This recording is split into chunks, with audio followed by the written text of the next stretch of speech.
A quick warning, there are curse words that are unbeeped in today's episode of the show. If you prefer a beeped version, you can find that at our website, thisamericanlife.org. Sarah Crane Murdoch's been on our show before. She reports on indigenous communities out west. Back in 2023, she got a call from a man in Montana, Kevin Howard. He said his daughter Mika had been killed in a hit and run. Local police were dragging their feet. He thought the driver might get away with it. The driver was white. Mika was Native, a citizen of the Blackfeet Nation. Lots of Native people are killed in hit and runs. And the drivers are rarely brought to justice. And Sierra thought she might be able to document why by diving into Mika's case, because Mika's parents had recordings of nearly all their interactions with law enforcement. Mika's parents did some other things, too. They were very strategic. They did some extraordinary things other families had not tried to make sure Mika's case was one that the authorities could not ignore. That story and how it unfolded and what it's like to be a couple making that happen. That's going to be our whole show today. From WBEZ Chicago, it's This American Life. I'm Ira Glass. And with that, I hand it over to Sierra. Mika's family lives on the Flathead Indian Reservation. It's in a valley surrounded by big, toothy mountains. Mika was 22 years old the night she was killed. She'd been out with her younger brother. They'd gone to a bar to buy cigarettes. On their way home, Mika couldn't find her phone and thought she'd left it at the bar. She told her brother to let her out of the car. She'd go back to the bar to get it, and then she'd walk home. Hours later, around 4 a.m., a tribal police officer found her body on the side of the road, Highway 93. The officer, a friend of Kevin's, drove to his house and woke him up. They told us Mika was deceased, and then right away I was like, well, did you guys get him? And they were like, yeah, it was some tweaker from Butte. And in my mind, I was like, just like happy that they apprehend, So, and I just, I gave the cops a hug and I was like, thank you guys or whatever, I'm glad that you guys were there. Later that day, Kevin and his wife, Carissa Heavy Runner, Mika's mother, took a cross and a teddy bear to the roadside where she'd been found. When they got there, investigators from Montana Highway Patrol were flying a drone, photographing the scene. One of them was named Wayne Bieber. He asked Kevin and Carissa if they had Mika's phone. It had actually been in her brother's car that night, slipped between her seat and the console. Bieber said he needed it. Carissa couldn't understand why. He was adamant about following us home to get it, and I repeated, she did not have her phone on her. It was in her brother's car. Why do you need it? What's it gonna, show or whatever? And then he said, we need to look at all aspects. I was torn, fought with myself, and I thought I was helping. And so I gave him the phone up here at our house. When you're handing it to him, I was like, oh, Mike is just freaking just pissed off right now. Like, she would not like this at all. And I said that out loud. Shouldn't have done it, but in a joking manner, I guess.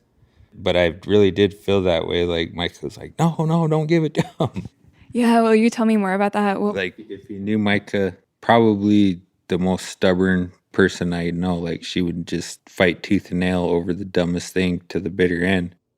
Mika was constantly challenging her parents, but not in a get-in-trouble kind of way. They were close.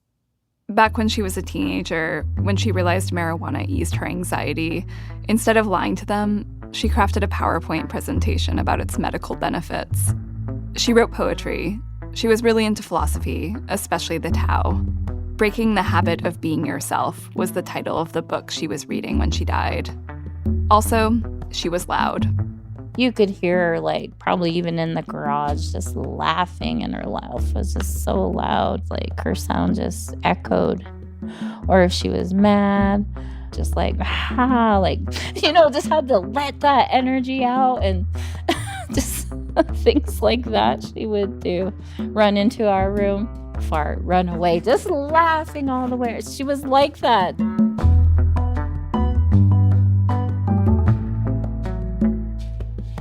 A week after Mika's death, Kevin got a text from a friend. The driver who killed Mika wasn't in jail, like he'd been told. Her name was Sunny White. She was 28 years old. Police were looking for her. Not because she'd killed Mika, but because she'd allegedly just kidnapped her 2 kids. There was a police alert out for her. And it had like the names of the kids and all that. She had a 4-year-old daughter named Arian, and I believe a 2-year-old son named Nation. Arian and Nation. Carissa also got a text from a friend around the same time. She said that a tribal police officer pulled over a woman, non-native, and she had said, "I came here to kill Indian." I remember I was speechless after that. It's just like, thinking, could it have been a hate crime? Could she have driven by, turned around, came back and hit her and thought, oh, I'm not going to get caught. Like, we were always warned as kids, like, yeah, watch out, like Nazis and stuff, they'll intentionally that's how they get away with killing Indians. They just run them over on the side of the road. And so to me, it was like, holy shit, this is real. This is what happened. She was murdered. Carissa and Kevin had so many questions. First, why wasn't Sunny White in jail? Hours after she hit and killed Mika, Sunny had been arrested for child endangerment, not vehicular homicide. They'd learned she spent 7 days in jail and then was released, the charges dropped. Also, what happened to that investigator from the Montana Highway Patrol, Wayne Bieber, who took Micah's phone? He'd promised to call, but he never did. Carissa and Kevin started blowing up his phone. They called every day for a week. Nothing. Then a friend dialed him from her phone, a number he didn't recognize, and he picked up. Can I ask who was calling again one more time? Sorry about that. Carissa Heavy Runner, the mother of Mika Westwolf. You gave me your number when we were putting a cross on the side of the road, and there was you and another trooper there. Yep. So to be honest with you, I've been running around with my head cut off the last couple of weeks trying to get caught up on a bunch of other stuff. Have you talked to anybody else as far as things go? No, because I don't know who else to talk to. I've had some other things coming up with work that I've been trying to get taken care of. Bieber tells Carissa he's applied for some warrants, and then keeps talking about how busy he is. How come she's not in jail still? So it's one of those things. She was put in jail. We still have to finish up with the rest of our investigation. Mm-hmm. And that includes waiting for toxicology stuff to come back, along with trying to get everything in line that may be associated with evidence for that. Okay. I will try and get back to you as soon as I can, but to be honest with you, every time I try and seem to do something lately, it ends up going to poop, and I end up not going in the direction that I wanted to go for the day to try and get some stuff done. Okay. How confident did you feel in the investigation at that point? Not confident at all. He told us on the phone, oh, everything I touch turns to poo. Yeah. Everything I touch. And I'm just thinking, like, that's not what you want to hear. Like, it'd be funny if it was, I guess. This is who's investigating our daughter's case. This is who we're supposed to, rely on to give us information, and who we're supposed to trust. Like, this guy is inept. I asked Montana Highway Patrol several times for an interview with Wayne Bieber, but they declined.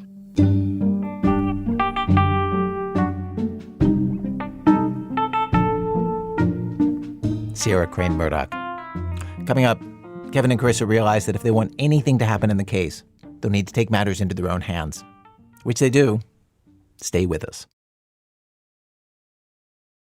This is American Life. Sierra Crane Murdoch picks up the story of Mika Westwolf and her parents. The distrust Native families have of law enforcement is centuries old. Starting in the 1860s, the U.S. troops that had been stationed on reservations were replaced with police forces. These police took Native children from their families to send to boarding schools, arrested holy men for practicing religious ceremonies, and quelled rebellions. It was the role of law enforcement on reservations to control Native people before it was to keep them safe. Police were there to protect white settlers who lived on and around reservations. Meanwhile, a lot of crimes affecting tribal citizens were never investigated or prosecuted. In the 1960s, the federal government turned over its jurisdiction on the Flathead Reservation to the state of Montana. But Montana has been reluctant to spend money on policing the reservation, and tribal members' distrust of law enforcement has only grown.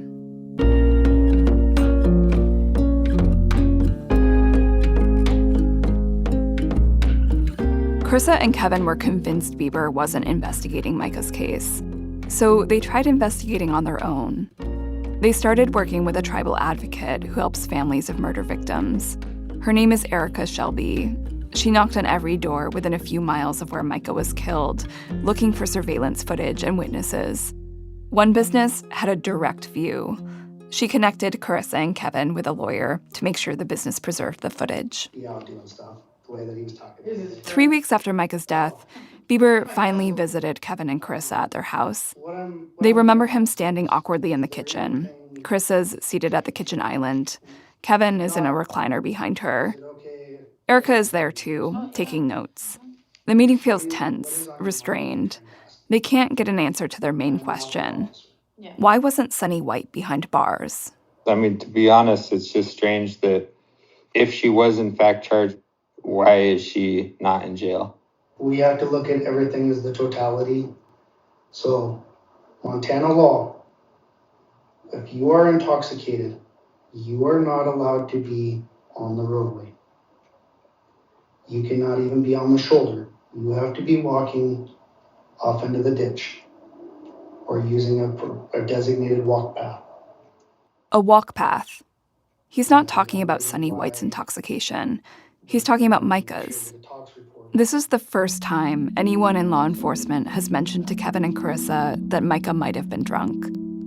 It's also the first time anyone has told them that being drunk and walking on the side of the road is a crime in Montana. And it's the first time anyone has suggested that if you get hit, your drunkenness could mean your death was your own fault. Then their tribal advocate, Erica, asks, So, but what's that have to do with her being out? The totality of the circumstances, looking back at the whole thing as a offense. The totality of the circumstances. Bieber will repeat this phrase 11 times in the recording. It's pretty vague what he means, and you hear Kevin trying to get Bieber to clarify, to pick apart his logic. Well, I mean, it's if the other person was in violation of the law as well, wouldn't Micah be charged with intoxicated on a roadway, and then the other person be charged with vehicular homicide because she was intoxicated driving, operating a vehicle? That is why I'm saying review. So Micah's toxicology, though, came back where she was impaired? So these are things that take time in order to process. Well, right. I guess my concern would be, like, that's kind of your justification for her not being currently in jail would be Micah's potential intoxication. The question that we come back to is exactly what I was telling you was, if you are intoxicated and walking on the road. But we don't know that, right? Okay. The totality of the circumstances of this. Kevin asks him if he's gathering any of the surveillance footage from the night Micah was killed, the footage they'd been working to preserve. Maybe this could tell them something, like if Sunny swerved, or if she stopped when she hit Micah, or sped up. What would be that you're trying to look for? Anything and everything to get, like, the total grasp of the situation. Like, for instance, if it is a white supremacist, maybe it was an intentional hit and run, so now all of a sudden it's deliberate homicide, and we're not investigating it as such. What is it that you're... I mean, it's about... And her children's names, Aryan and Nation. I can't tell you how to name your child. Yeah, but if you name your kids Aryan and Nation, chances are you're an affiliate. Look at it as that. And I shouldn't look at it as that. Well, then you shouldn't look at it as Micah was drunk on the side of the road, so we treat it... I'm looking at it. To me... Because I can tell you got pent-up aggression. Whoa, no. To me... Carissa is quiet. She's now suspicious of Bieber. He has Micah's phone with him, and he asks her for the code to open and search it. She refuses. I have to take this. Why do you have to take it? I have to seal this up now because this goes into, I have to go apply for a warrant. So can we hold on to it until you get the warrant? Oh. He says no. Kevin told me Bieber held up the phone in an evidence bag, sealed it shut. So I guess I'm confused as to, that's our property. It's my property. That wasn't on the scene. And now it has to get a warrant to collect any information that may be valuable to the investigation. I can tell you 100% after that, we knew that we spooked him, and so you could tell he was clearly mad after that. You could tell he was flustered. I wish we would have recorded him trying to leave our driveway. He went around the light pole thing once because he didn't know which way he was going, and he had trouble trying to back up over, and it's like his tires were just spinning, and we're just standing at the window like laughing, and I was like, did that really just happen? When the Montana Highway Patrol applied for the warrant to search Micah's phone, it listed intoxication while walking on a road as the crime they were investigating, not the crime that killed Micah.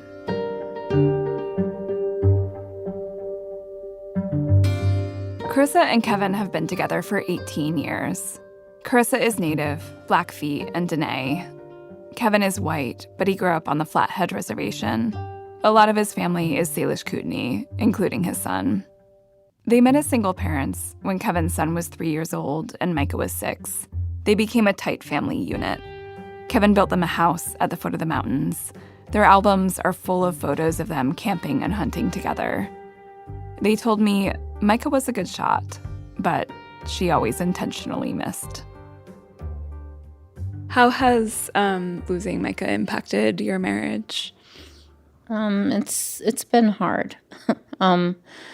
I find myself where Kevin's wanting to, get me outside, go take a ride up the mountain, and then I'm being reluctant because I'm already thinking in the back of my mind is, this is going to make me sad, I'm going to cry, I don't want to do that, And I feel bad about that because I know he's just trying to get me outside and do the things that we love and Micah loved. There's a saying about the highway Micah died on. Pray for me, I drive 93. Carissa and Kevin could name 3 other Native people who'd been killed in the last 5 years while walking this same stretch of highway. In none of those cases had the driver been prosecuted or even arrested. They wanted to know why. So a few weeks after their meeting with Bieber, they invited the mothers of the victims over to their house for dinner. They all sat in the living room. It was a little awkward. Bonnie Asencio's daughter, Marina, was killed in 2022. I wasn't sure what to say or what to do. It was a little bit solemn, kind of.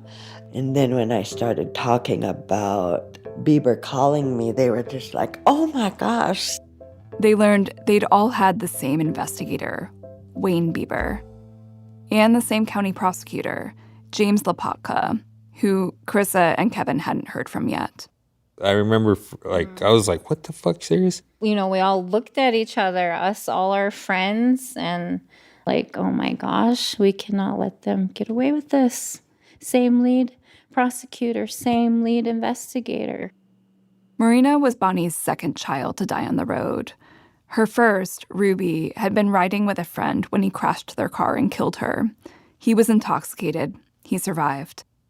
Bonnie says the friend told Bieber that Ruby had been driving.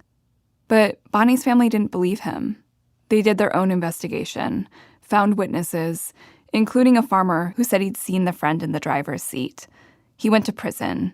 But if Bonnie and her family hadn't investigated, he might not have been charged. 2 years later, when Marina died, no one was charged, even though the Montana Highway Patrol knew who the driver was, and the family says told them that she was over the legal limit for THC.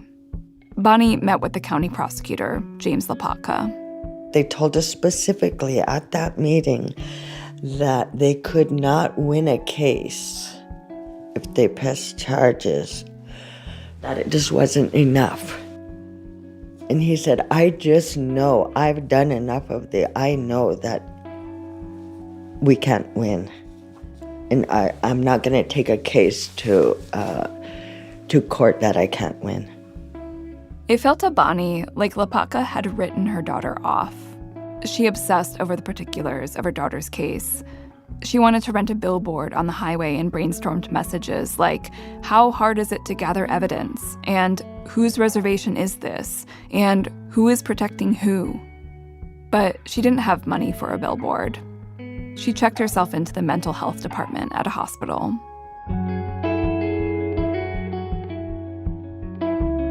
I talked to another mother, Tricia Finley. Her son, Aiden, was killed in a hit and run in 2018. She says it was almost 6 years before anyone in law enforcement shared anything with her about her son's case. The county attorney, Lepaka, invited her to his office. A witness to Aiden's death had come forward and named the driver, but there was a problem. Bieber had taken 4 months to locate the driver and get his confession. During that time, the statute of limitations had passed. So they couldn't find him from November till April. That's what it looks like. Honestly, if all of this police work would have been wrapped up in November, we could charge him. Why wasn't it? Because we didn't Because they couldn't find him? That's what it looks like. Because I'd have had until the first week in December. But they knew where he lived. I mean, it's not that hard to find somebody. My guess is they weren't in a really big hurry to do anything in November, and probably didn't understand that there was a statute of limitations window closing.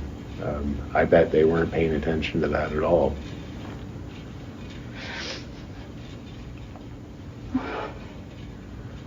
Isn't that their job, though? Yeah, it is. So because of that, there's, like, they're gonna get away with it? I hope not, but that's a possibility. The driver did get away with it. Lepaka couldn't find a way to charge the case. I reached out to Montana Highway Patrol about Bonnie and Trish's cases, but they declined to answer my questions.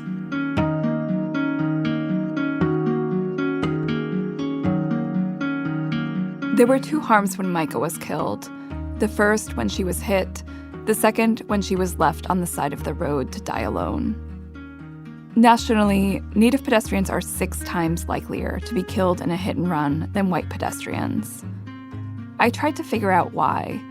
I learned that when states were building their highway systems in the 1920s and 30s, they put them through reservations instead of around them, because if they ran through reservations, the federal government had to pick up the tab. Fewer Native people own cars, so they're more likely to be walking along these roads. They're dying where there are no sidewalks, no street lamps. In Montana, Native pedestrians make up more than half of hit-and-run fatalities, even though they're just 8% of the population. And what happens to the drivers? I scoured Montana newspapers and court records, trying to figure out which cases got prosecuted. I calculated that between 2011 and 2022, in cases where the victim was Native, it was much less likely for the drivers to be found. And when they were found, their sentences were much lighter. During that period, the drivers who killed Native pedestrians in Montana, if you added up all their sentences, it was a total of 51 years. Those who killed non-Native pedestrians, 265 years.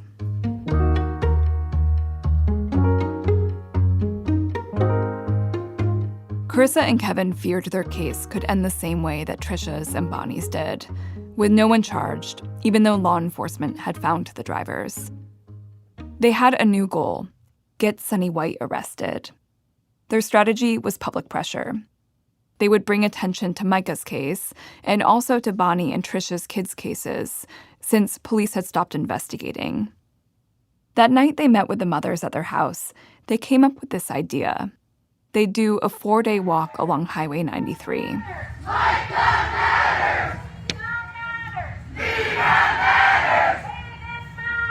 They ended the walk on the steps of the Lake County Courthouse. The march was all over local and national media. Kevin's a mailman and remembers how excited people on the reservation were when he delivered the state's biggest newspaper with Micah's face on the front page. Carissa created a Facebook group called Micah Matters and quickly collected over 1,000 followers. She started getting invitations to speak at big events, like at the grandstand for the Missoula County Fair. Imagine if this was your child.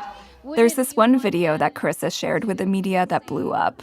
It's of Micah. She's in their laundry room with a ukulele, singing a parody she wrote of Vance Joy's Riptide. She's singing, I was scared of res dogs in the wild. I was scared of drunk drivers and catching head lice. I was scared of drunk drivers and catching head lice, so all my cousins were brown. It's clever, funny. She never wanted to make the video, but when she played the song for Kevin, he begged her to let him film it. Was there an aspect of Micah's case that felt to you like, oh, this has the potential to become big? Oh, yes. I believe it was because of the woman that hit her and her children's names. And the contrast of them with Micah. Like Sonny, who's appears to be like a, like hateful person or whatever. And then Micah, who's this like, hippie child or whatever that like loves everybody and all that. Yeah, did it ever feel to you, you're like, oh, this is sort of like the perfect victim and perfect villain narrative? Right. Yeah, Americans are dumb like that. They need us, like the big villain and the kind, sweethearted victim or whatever. So it's like, you're twisted, it's like one hand that's really sad, and you think of like all the other people that no one cares about. It's like, because Micah is this young, beautiful, talented woman, people care about her. This perfect, dumb American narrative of victim and villain, innocent and guilty. Kevin and Carissa realized that Micah's could be the case that got people to care about all these hit and runs. And they decided Carissa would be the public face of their movement. She comes from a politically active family. Her dad was a state legislator and a tribal councilman. Kevin told me he felt a little cynical about all the public events Carissa was having to do. He didn't know of any white families who had to make a spectacle of their kids' cases to get justice. But he wanted to support Carissa and went to her events. We're definitely yin and yang. Like, if it was just me, like, no one's gonna like me. No one's gonna talk to me. I'm gonna piss everyone off, and I'm not gonna get anything accomplished by myself. Whereas Carissa is the complete opposite. Everyone is gonna want to talk to her. Everyone likes her, So I think it's nice to sneak in a couple like, right hooks or whatever that maybe knock some sense into some people without them even realizing it. And then she's gonna be able to make it so everyone isn't just seeing this angry, like Debbie Downer type dude that hates everything. Yeah, I'm really struck by that. It's like... It makes for a very difficult relationship, though, because you never really agree on anything. So it's like she accepts that I'm wrong and I accept that she's wrong in our own minds, you know what I mean? And we're starting to learn that neither one of us are really wrong.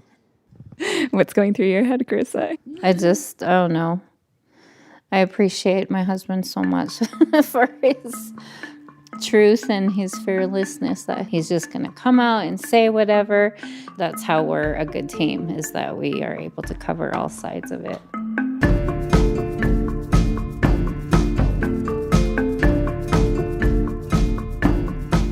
Coming up, Sarah talks to the county prosecutor about what the hell with not charging and arresting Sonny White. That's in a minute from Chicago Public Radio when our program continues. This American Life. I'm Ira Glass. Today's show, how to tell a dumb American story. Sarah Crane Murdoch picks up where she left off. The prosecutor for Lake County is James Lapatka. His jurisdiction is basically the entire Flathead Reservation. He's from Wisconsin, but has worked for Lake County for most of his career. He's white, in his early 40s, smiley. He looks like a Boy Scout. Micah's case had drawn more media attention than any other case he'd worked on because of Carissa's organizing. Me trying to dig this out.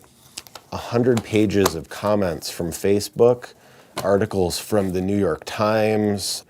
I got a text message from somebody who's not my friend on Facebook saying, "You racist piece of shit, you will not try that stupid white supremacist bitch because she's white, you're garbage." It was annoying, but the attention also got him more resources from the FBI and the state.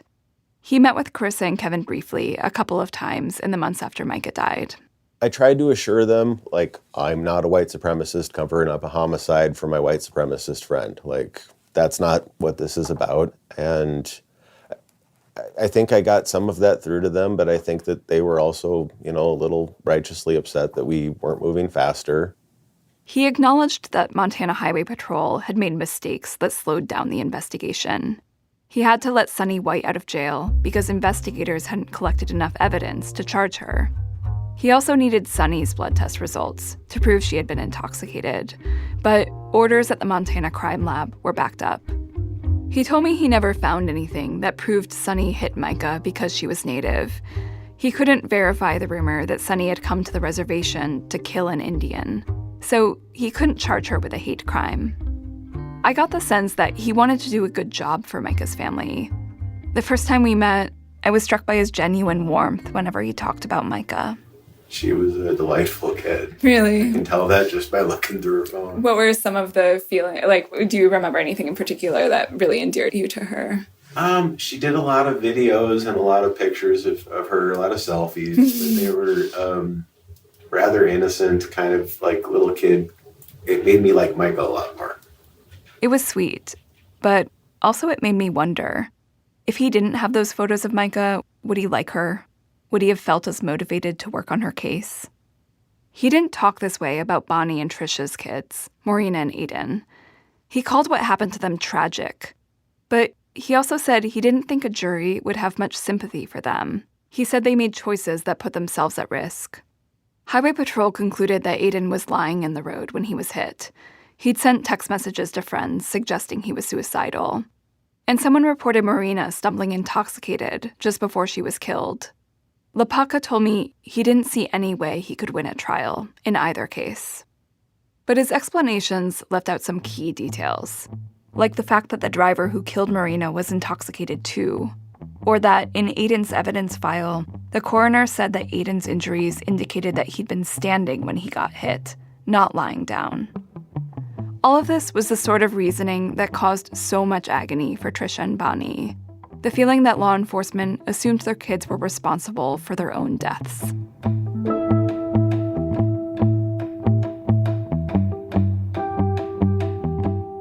Six months after Micah was killed, in October of 2023, Lepaka was finally close to filing charges against Sunny White. He invited Carissa and Kevin into his office to hear about the evidence he had compiled against her.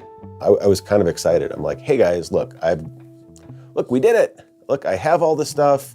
This is what we've got. Let me show you the whole thing. And then this is the timeline and what to expect. That's how I felt what that meeting was for. That's not how Carissa and Kevin felt about the meeting.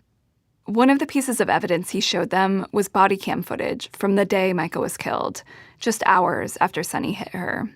Her SUV, a Cadillac Escalade, had broken down in a church parking lot. It was missing the passenger side mirror. Police had found the mirror not far from Micah's body. In the video, the officer talks to Sunny outside her car. Her two young kids are in the back.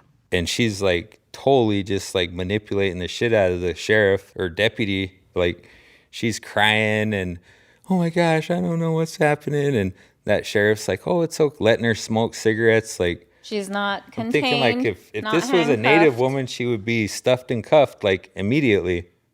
I saw this video. The deputy does actually cuff Sunny for a few minutes. He tells her she didn't hit a deer. She hit a person, and she starts crying, asks if she's going to prison forever. Not forever, he says. But then he takes the cuffs off. Her brother-in-law had shown up to pick up her kids. Sunny starts moving car seats and bags into his truck. And I'm like, Lepaka, what the hell? Like, this is a potential crime scene, and he's letting her move items from the vehicle. I was quiet that whole thing. I didn't say one thing because I was mad. Like, is everyone this dumb in this world that are in these positions of power? And we're like telling them what they need to look for or do, how to do their, I don't know. Me and Kevin's look at each other. We're like, oh my God, like, it's crazy, like, I just can't believe it sometimes. Lepaka thinks that Sonny's phone was probably in one of those bags. Highway Patrol never found it. That slowed down the investigation. He suspects there were drugs and paraphernalia in those bags, too. Her toxicology came back positive for methamphetamine and fentanyl. I will readily acknowledge that in hindsight, we should have not let her remove evidence from the vehicle while we're doing an investigation. That should not have happened. But he also told me one of the kids was in a diaper and needed clothes, so he could see why the officer let Sonny move some bags. I kept noticing this dynamic whenever I asked Lepaka about a mistake law enforcement made. He'd readily acknowledge it, but then he also always had an explanation that assumed the officers had good intentions. Like when I asked him about Bieber taking Micah's phone. He said, yeah, his bedside manner sucked, but Bieber's also a good guy, and he needed her phone to quickly rule out suicide. If she had been suicidal, it could cause problems for them at trial.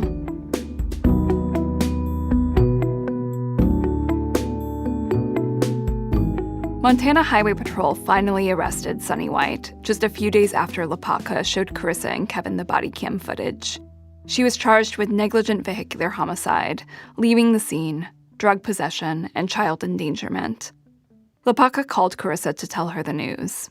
I couldn't believe that, it was happening. Yeah, it was like shocking. Like, if you just think about the fact that it took us 7 months to get to square one. Would you have brought charges without the amount of media attention that Kevin and Carissa brought to this case? Yes. It might have taken a little longer, and it might not have been as good. I think eventually we would have brought charges. Honestly, the amount of media attention made it easier for me to get help from people. So our case ended up being better because of what they did, but they didn't have to do that to get my attention. Sonny White pleaded not guilty and posted bond immediately, $100,000. I reached out to her for an interview and didn't hear back. Now that Sonny had been arrested, Kevin and Carissa had a new goal. They announced it to the media at a press conference outside the Lake County Courthouse. I'm thankful that today finally happened where Sonny White read her charges. I don't want the judge and the county to take the easy way out, do a plea bargain. I would like to see this go to trial. What did a trial mean to you? Like, what would a trial have given you? I was thinking, plea bargain, that's the easy way out. That's keeping it hush-hush, sweeping it under the rug. That's, cutting the media out and all that. You know what I mean? It's ending it abruptly. When we did all this and looking at the bigger goal as it would be trial and everything would be laid out and all that, that's what I visualized. But yeah, if it was to go to trial, Lepaka and Lake County would have had, and the Montana Highway Patrol would have had to presented to the world exactly how they investigated this case. Any halfway decent attorney would have been able to pick apart their so-called investigation and evidence. Yeah, that's so interesting. Would you say you wanted the state to lose? I mean, absolutely, which is kind of probably sounds ridiculous. So, I mean, Micah is gone. There's nothing that's going to ever bring her back. So I would sacrifice Micah's personal justice for a big picture justice. You know what I mean? That would be a very easy sacrifice for me personally. Kevin kept thinking about this one time, shortly before Micah was killed. He was in the kitchen. I came in the house to eat something, and Micah was in her room, and she comes bolting out hey, bro, if someone murked me, you'd forgive him, right? And I just remember, what are you talking about, weirdo? And she's like, well, you would, right? And I was like, would you want me to? She said, well, yeah. And I was like, well, then, yeah, I guess. To me, it was like some dumb thing she would say. And then later she's dead by the hands of someone else. And I was like, trip me out, you know. I had to forgive that Sunny White right away. And I did, you know. Forgiving Sunny was easier than he thought. He wasn't angry at her. He was angry at Montana and Lake County for how they handled this case, for how they handled Bonnie's and Trisha's cases too. It was the state's fault that a driver could leave a native pedestrian to die on the side of the road and think she'd get away with it.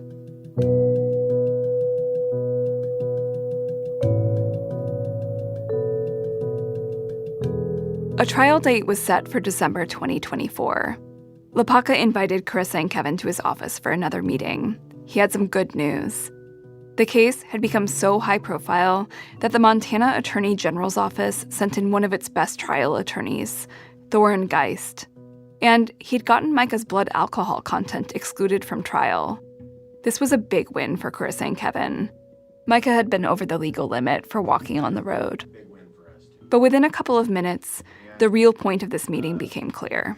Sunny's attorney came to us a couple of weeks back and wanted to talk about what we think would be a fair resolution to this case, but we wanted to consult with you before we made any formal offer. So that's a plea bargain, right? Yeah. Okay. A plea bargain. Carissa is caught off guard. She thought she'd made it clear to Lepaka that they wanted a trial. Lepaka says he is ready to go to trial. But he also wants to offer a plea because anything can happen at a trial. They could lose the whole thing on one jury member. And even if they did win, Sunny would likely file an appeal. It could take years to work its way through the courts. Lepaka is in this dance with the family. He doesn't have to do what the family says, but he has an incentive to get them on his side, because if the family doesn't want a plea bargain, the judge could reject it. So Lepaka keeps pressuring them to consider a plea deal, but then he also keeps trying to make it seem like he's not. We are not afraid. I don't want you to think we're just trying to settle this so we can go. To me, this is an opportunity to make a change. I don't know. That's all. The state prosecutor, Thorin Geist, says he'd like to make a plea offer tomorrow. He needs them to think about numbers. If Sunny pleads guilty to the first 2 counts, vehicular homicide and leaving the scene, that gives them up to 40 years in prison. But she wouldn't serve all of the years she's sentenced to.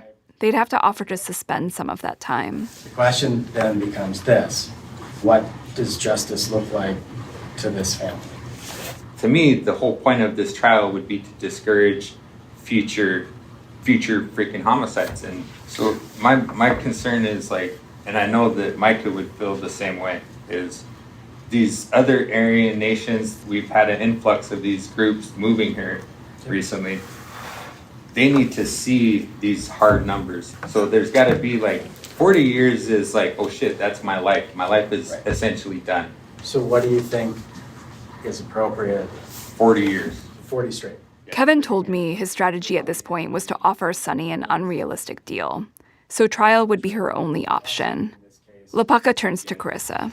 Carissa, you're awful quiet over there. You were just starting to say something. I'm just thinking, Sorry, go when ahead. would you like us to tell you what terms? I mean, today? If we could Oh, it get is, yeah. something from you by Tuesday, that would help us out.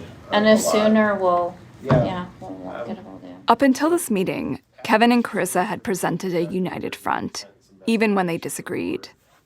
But this question of whether to keep pushing for trial or to sign off on a plea deal revealed a fracture between them. They didn't discuss it anymore on the way home. Kevin wanted a trial. Carissa understood. But she also understood that prosecutors were going to offer a plea no matter what. She felt caught between aligning with her husband and showing willingness to work with the state so they didn't cut her out.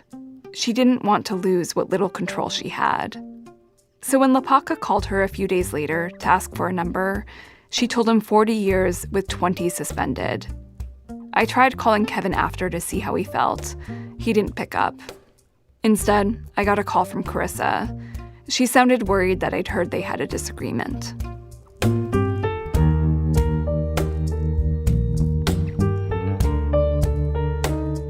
A week passed.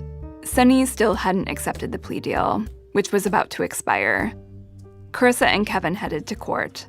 They sat in the front row. I sat behind them, waiting for their case to come up. Suddenly, Lopatka approached. He leaned over to whisper in Carissa's ear. Then she leaned over and whispered to Kevin. They followed Lopatka out of the courtroom. When they returned a few minutes later, I couldn't read their faces. Carissa whispered to her dad. I just want it to be over.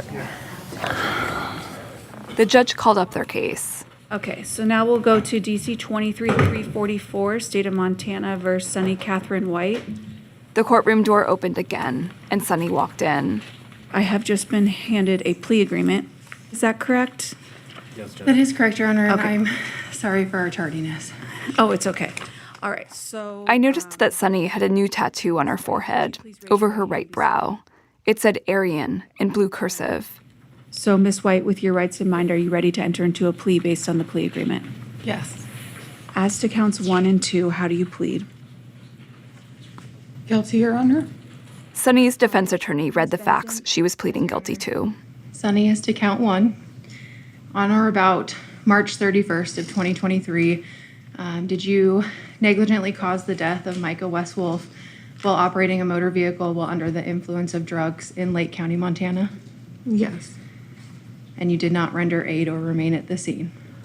Yes. Carissa started crying. She leaned into her dad.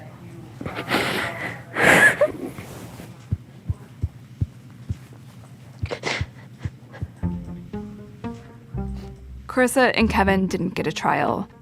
But Carissa did get something she hadn't expected. She heard Sunny White admit to killing their daughter. It was a huge, almost instantaneous, weight off my shoulders. I just felt it, gone. And that's what brought on the crying. I don't know, something just clicked inside of me where I just felt finally, she's admitting guilt. Of course, Kevin did not feel that way. We just played right into their hand. It was the best case scenario to get the family to be okay with a slap on the wrist. So I felt dirty. Did you sense how Carissa felt?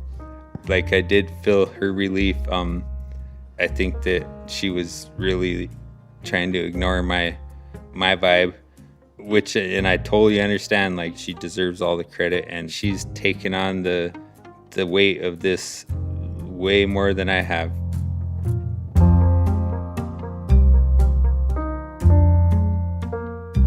Carissa had asked for 40 years with 20 suspended, but the plea offer Sunny agreed to was 30 years with 20 suspended. What this meant was that Sunny would spend a maximum of 10 years in prison, and she could still request parole and get out earlier. To prevent that, Carissa and Kevin could ask the judge for a parole restriction at Sunny's sentencing hearing, make it so that Sunny'd have to stay in prison the full 10 years. That way they wouldn't have to keep returning to court to make their case every time she applied for parole. Or they could try to get the judge to reject the plea deal and send it back to trial. Yeah, put them in there. Sunny's sentencing hearing was on a snowy morning this past February. Micah's family and supporters gathered in front of the Lake County Courthouse to put up a red teepee. This was almost 2 years after Micah was killed. Carissa handed out Micah Matters t-shirts. I got your shirts right here, guys. This is my daughter, Lisa. Yeah, hey, Lisa. Thanks for coming. Kevin hadn't shown up yet, and Carissa kept looking around for him. Just waiting for Kevin to bring the extension cords for the hot chocolate. They'd been fighting. Kevin still didn't want the plea deal. He didn't want to endorse the state's narrative that they were getting justice. But Carissa was exhausted. She wanted it all to be over. She started venting to a friend. We haven't even been talking. I don't know if we're going to survive this, honestly. It's him, he can't handle what I'm doing, I guess. I don't know. It sucks. And to pull this shit, right before this, selfish. Kevin still hadn't arrived when the sentencing hearing was about to start. I better get in. It's 8:53, but thank you for being here. Hope Kevin's not too late. The room was packed, most of them here for Micah. Micah's young cousins were curled up on their puffy jackets on the floor. Finally, Kevin arrived. Dirty boots, jeans, hoodie. A screen to the judge's right rotated through portraits of Micah and candid family photos. One by one, the judge called her relatives up to speak. They told stories about Micah. Her great-aunt Iris named 8 of her own relatives who have been killed on roads in Montana. I got the sense of how relentless grief can be when new cases are opening before old ones even close. Finally, it was Kevin's turn. Judge, the state calls Kevin Howard. All right, Mr. Howard. He slumped onto the stand, hung his ball cap on his knee. What would you like to say to the court here today? So, as you've all heard, Micah was, quite a special person. As a parent, typically we teach our children. I think in my case, I learned a lot more from her than I taught her. He told the story again of Micah in the kitchen when she asked if he'd ever forgive a person who murdered her. I have no choice but to honor her wishes and forgive Mrs. White for her heinous act. But, growing up on this res, I've lost other family members in similar ways that didn't receive justice. And so for that, I cannot forgive. And until there's a change that's made, I hold Lake County responsible. I hold this court responsible. He brought up what Montana Highway Patrol did to Bonnie after her daughter Marina was killed. The same lead investigator of the Highway Patrol, Wayne Beaver, stonewalled Mina's mom and basically intimidated her to just back down and let things go. So we are not receiving justice today.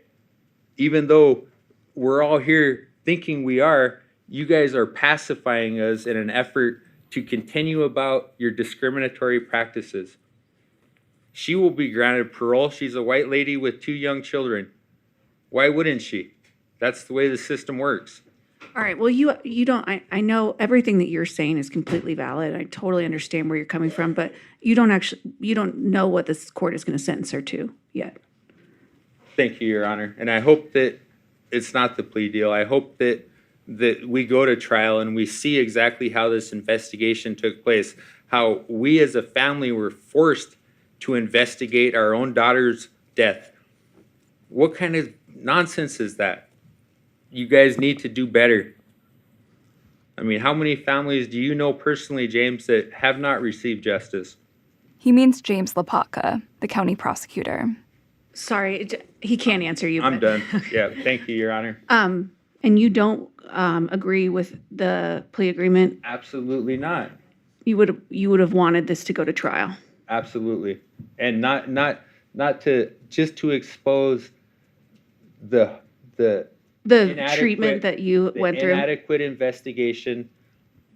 And it seems like you went through the treatment that you were subjected to, is horrible. And I'm so sorry for that. Yet nothing is being done. And, I think that it's powerful for you to come here today, though, to talk about this. And we need to hear from folks like you who have been treated badly. And so thank you for coming and saying all of that. All right, thank you. You can make the change, Your Honor. You can start the change. All right, well, thank you very much. Anything else you'd like to add? No. Okay, you may step down. This is the first time the judge has heard that Micah's family doesn't like the plea deal. I wondered if the judge might actually reject the plea and send the whole case back to trial. Yes, they do. But then Carissa took the stand. Hello, everyone. Thank you for being here. She pulled out a crumpled sheet from a yellow legal pad. I had to speak up, as hard as it was when all I wanted to do was stay in bed and do nothing and just cry, but I couldn't, because that's not who I am, and that is not the people that I come from, and that's not the values that I instilled in my daughter. And I had to do what I had to do, as hard as it was. So hard. And this is what all these other families are up against, when you should just be able to grieve and trust the system, trust the law enforcement to have open communication with you. and to trust that they're doing their job. And I didn't have that trust. And it's breaking our family. It's causing strain between me and my husband. And most families, parents that lose a child, they don't survive when the loss of a child. I don't know if me and my husband will survive this. At the end of her statement, they queued up the ukulele video. And right before they hit play, the judge interrupted. What I want to know, though, in addition to everything that you've already testified to, is what you think about the plea agreement. I would like that the 10-year, what the attorneys are going to be fighting for, I would like that to be taken into consideration. She asked for a parole restriction, not a trial. You may step down. Only a few people spoke on Sunny's behalf. They emphasized what a good mother she was. They said she should get a shorter prison term so that she can return to her kids sooner. Her defense attorney said that Sunny was a victim too. Her husband was abusive. The night Sunny killed Mika, she was escaping a domestic violence incident. He was the white supremacist, the attorney said, not Sunny. She shouldn't be the one who shoulders all the blame. And she shouldn't have to be punished for the ways the justice system failed Micah's family. Then she passed it off to Sunny, who stood facing the judge. She wore a cream-colored blouse and read from a piece of paper. I want to start by saying I take responsibility for my actions in these matters. She immediately started talking about her own kids, how she was still breastfeeding her youngest, how she was staying sober for them. She didn't try to explain or deny her white supremacy affiliations, nor did she take full responsibility for killing Mika. To the family, friends, and loved ones of Mika Westwolf, I give my most sincerest apologies for the horrid pain and suffering that I played a part in causing you all. All right, thank you. Okay, is there any reason why sentence should not now be imposed? No, Your Honor. Not from defense. Okay, so I am going to go along with the plea agreement. Sunny would spend 10 years in prison. But there was still the question of whether or not she could get parole before then. The judge addressed Sunny directly. I do not find your version of events credible. This is simply you continuing to mitigate your responsibility and blaming others for what you did. So therefore, having been found guilty of count 1, vehicular homicide while under the influence, sentences imposed as follows.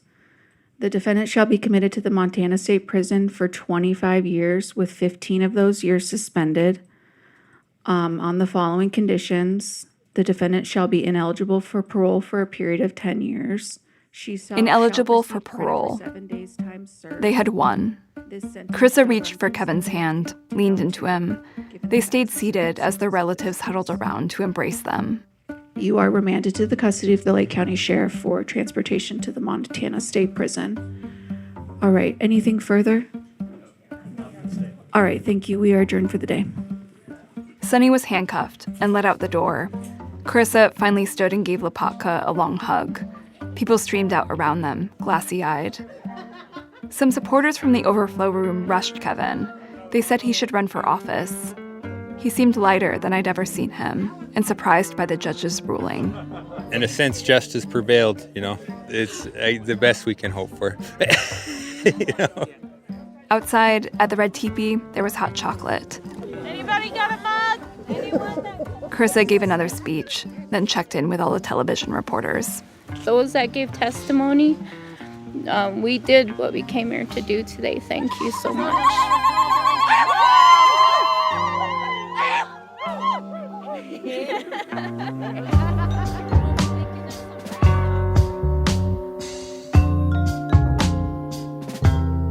Every time they'd won something they didn't expect to win, Carissa told me she felt bittersweet.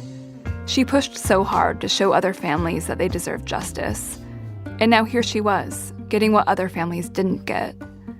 Throughout the testimony, I kept looking at Bonnie, Marina's mother, wondering what she was thinking. How did it feel for you to hear Sunny White admit to killing Mika? It felt really good. It felt good. I heard her voice shake a little bit. I pictured the girl that hit my daughter. I pictured her being up there. I told myself that was okay if that didn't happen for me. I don't have to know why things happened. It just was, I cried of happiness, when I left. There is some things, some justice you can get from other people's winnings. Trisha, Aiden's mom, didn't go to the sentencing.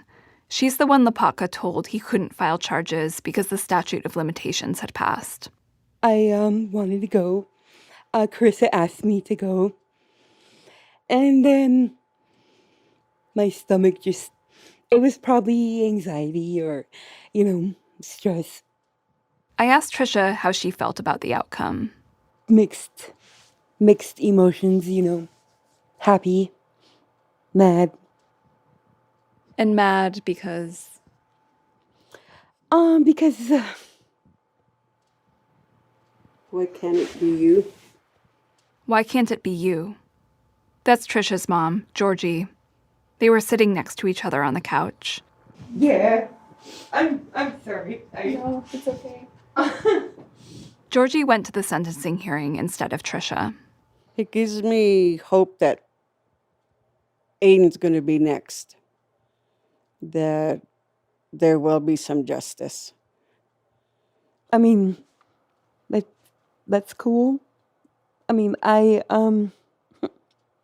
pretty much don't have hope anymore. But I don't want you to not have hope. I don't want Audrey to not have hope. Audrey is her daughter. Trisha's marriage didn't survive Aiden's death. She told me it wasn't just grief. It was the way grief turned her into a different person, an angrier person, a person exhausted from pushing for answers.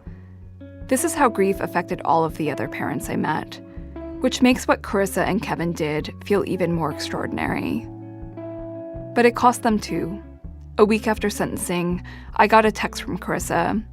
She and Kevin broke up.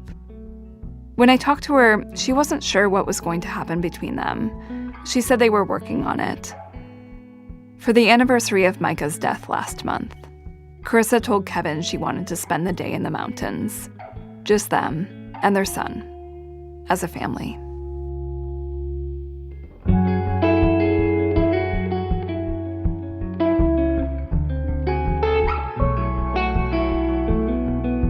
Sarah Crane Murdoch. She's writing a new book, and a big part of it is this case. Her first book, if you like this story, you will really like that one. It's called Yellowbird, Oil, Murder, and a Woman's Search for Justice in Indian Country. It was a finalist for the Pulitzer Prize.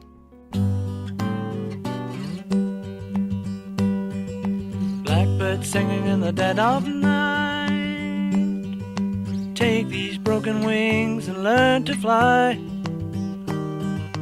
All your life, you were only waiting for this moment to arise. Our program was produced today by Miki Meek. Dana Chivas edited the show. The people who put together today's program include Jendai Bonds, Michael Kamate, Emmanuel Jochi, Angela Gervasi, Catherine Raimondo, Stowe Nelson, Ryan Rummery, Francis Swanson, Marisa Robertson Texter, Julie Whitaker, and Diane Wu. Our managing editor is Sarah Abdurrahman. Our senior editor is David Kestenbaum. Our executive editor is Emmanuel Barry. Special thanks today to the Fund for Investigative Journalism, Sarah Tooteeth, Brian Dupuis, Cheryl Horn, Dave Blanchard, and Becky Blanchard and family. This American Life is delivered to public radio stations by PRX, the Public Radio Exchange. Quick program note, we keep doing these bonus episodes every 2 weeks for our life partners. The latest one, I do a stand-up set on stage. If you're curious about all this and want to become a life partner, go to thisamericanlife.org/lifepartners. Thanks as always to our program's co-founder, Mr. Tori Malatia. Every day, I see him in the hallway here at the office. He always says the same exact thing to me. I'm not a white supremacist covering up a homicide for my white supremacist friend. I believe you, Tori. I'm Ira Glass. Back next week with more stories of This American Life. Blackbird fly, blackbird fly into the dark black night.